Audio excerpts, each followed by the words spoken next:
the essence is to be able to transcend who you are on the level of form. Whether or not you find a partner that meets that longing, or whether you go from one partner to another and another, or you find one life partner with whom you're for the rest of your life, that is secondary really, because even if you have a partner, if you have not gone deeper and encounter the transcendent dimension to who you are, beyond the form identity of you as the male or the female, or whatever the nationality or the particular status in society, whatever makes up your form identity in addition to gender, if you haven't gone beyond that, then even the relationships, yes, you might have found your partner, but you won't be satisfied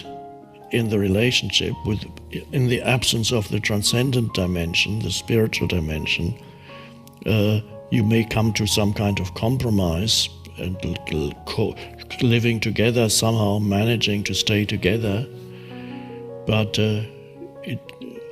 you have a longing to get out. So the people who are outside the relationships have a longing to get in, or marriage, and those who are in have a longing to get out. So the young girl or man, late teens, early 20s, they want to get into the cage, and those who are in the cage want to get out of the cage. If in the absence of a partner, it is quite possible to notice a certain sense of lack on the level of form, and yet have a lot of spaciousness around that sense of lack. Yes, I can feel that there's a longing, but the longing does not consume you. The longing has not taken possession of you and making you into an unhappy person, a totally unfulfilled and bitter person, perhaps. No, the longing is there, but the longing that arises from your particular form of you exists within a spaciousness, because that is the transcendent dimension. And who you are is not the unfulfilled longing. Who you are is the presence or the stillness around it. That is the shift. So the longing may persist, but you can live with it. However, if you are no longer trapped in the longing, it's also quite possible that a change will come into your life, particularly if the intense neediness goes. I need somebody. And then everybody you meet can feel the neediness.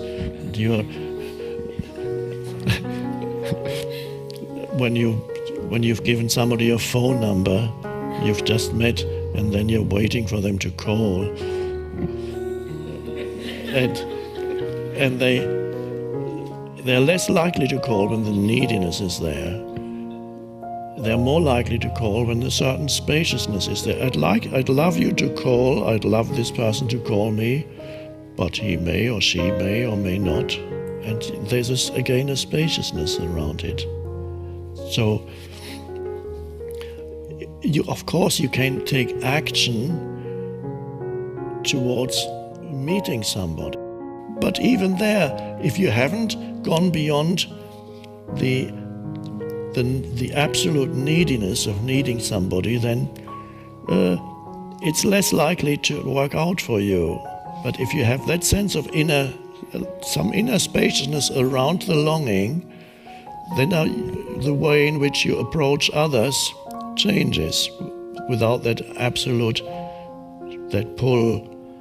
So that's my suggestion then, is see if you can, on the outer level, see how and where you could meet people and explore. Perhaps you will find somebody here or there.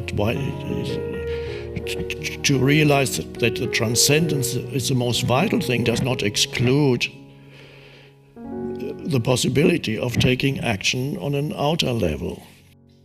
So find that place